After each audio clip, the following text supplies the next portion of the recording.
Assalamualaikum warahmatullahi wabarakatuh. Perkenalkan saya Khairunisa dengan NIM 2322080002. Program Studi Pengelolaan Pelabuhan Perikanan, jurusan Teknologi Kemaritiman, Politeknik Pertanian Negeri Pangkajene dan Kepulauan Angkatan 36.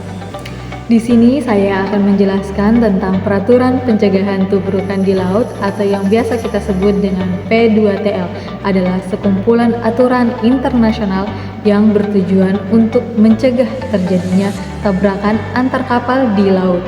Aturan ini dikenal secara internasional sebagai COLREX, International Regulation for Preventing Collision at Sea, yang diadopsi pertama kali oleh Organisasi Maritim Internasional atau yang biasa kita sebut dengan IMO pada tahun 1972 dan berlaku secara global.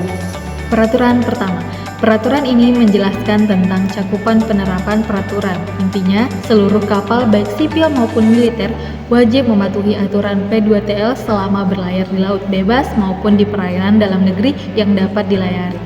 Negara dapat menetapkan aturan tambahan, tetapi tidak boleh bertentangan dengan prinsip dasar P2TL dalam situasi darurat. Aturan ini biasa disesuaikan demi keselamatan kapal dan pelayaran. Aturan ini berlaku untuk semua kapal di laut lepas dan semua perairan yang dapat dilayari oleh kapal laut. Setiap negara berhak membuat aturan tambahan untuk kapal mereka yang berlayar di perairan dalam negeri, asalkan tidak bertentangan dengan P2TL. Kapal angkatan laut dan kapal pemerintah tetap harus menetapkan aturan ini sejauh memungkinkan. Pemerintah berwenang menentukan kondisi darurat atau situasi tertentu di mana aturan ini bisa diabaikan demi keselamatan navigasi.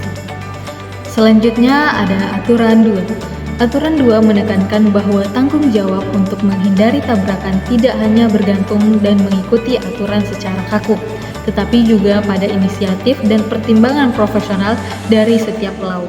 Bahkan jika kapal telah mengikuti aturan, jika terjadi tabrakan karena kurang hati-hati, tetap bisa dianggap lalai. Dalam kondisi darurat, kapal diperbolehkan menyimpang dari aturan selama itu untuk keselamatan. Intinya, aturan ini mengedepankan tanggung jawab pribadi dan profesionalisme dalam laut dan navigasi. Selanjutnya yaitu Peraturan 3. Peraturan ini menjelaskan definisi istilah-istilah penting yang digunakan dalam P2TL, antara lain kapal, mencakup semua jenis alat apung termasuk kapal layar, kapal motor, kapal nelayan, dan kapal tanpa penggerak. Yang kedua, kapal berlayar, kapal yang digerakkan hanya oleh layar.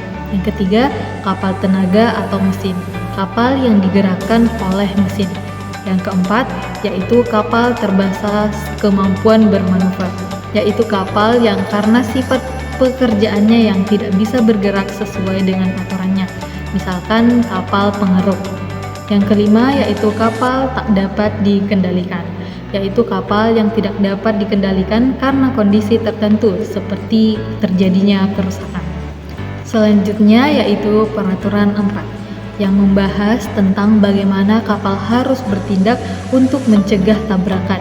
Aturan ini menegaskan bahwa seluruh peraturan dari Peraturan 5 hingga 19 harus diterapkan dalam segala kondisi cuaca dan visibilitas baik siang maupun malam. Dengan kata lain, tidak ada pengecualian. Semua kapal wajib tetap menjalankan aturan navigasi kapanpun dan dimanapun mereka berlayar. Peraturan 5. Aturan 5 menekankan pentingnya pengamatan yang terus-menerus dan menyeluruh oleh setiap kapal. Pengamatan ini dilakukan dengan mata, telinga, dan alat bantu seperti radar untuk mengetahui posisi dan pergerakan kapal lain. Kewaspadaan ini penting agar kapal dapat segera merespon ancaman tabrakan sejak dini. Tidak cukup hanya bergantung pada teknologi atau kemampuan manusia, tetap diperlakukan. Dengan pengamatan yang baik, resiko kecelakaan bisa ditekan secara signifikan. Selanjutnya yaitu Peraturan 6 menjelaskan bahwa kapal harus selalu berjalan dengan kecepatan yang aman sesuai dengan kondisi lingkungan dan situasi lalu lintas laut. Tujuannya adalah agar kapal dapat menghindari tabrakan secara efektif dan punya waktu serta ruang yang cukup untuk mengambil tindakan. Kapten kapal wajib mempertimbangkan banyak hal seperti cuaca, jarak pandang, dan kemampuan manuver kapal. Intinya, kecepatan kapal tidak boleh ditentukan sembarangan, tetapi harus berdasarkan prinsip keselamatan pelayaran. Selanjutnya, Peraturan 7. Setiap kapal wajib terus mengevaluasi apakah terdapat resiko tabrakan dengan kapal lain. Ini dilakukan dengan memperhatikan gerak kapal secara visual, mendengarkan suara navigasi, dan menggunakan radar jika tersedia.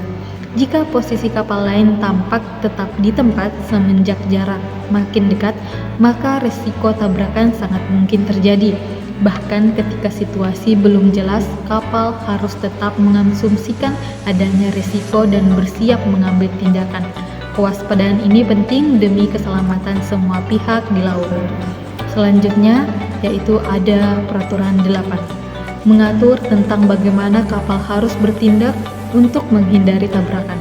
Tindakan harus dilakukan secara cepat, mungkin jelas dan cukup besar untuk memperlihatkan niat kepada kapal lain.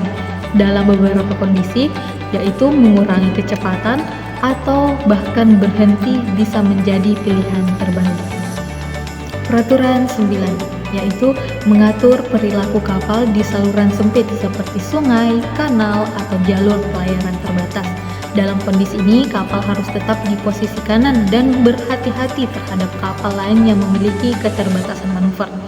Kapal kecil dan kapal nelayan wajib memberi jalan pada kapal besar. Manuver mendahului hanya boleh dilakukan jika aman dan dengan isyarat yang benar.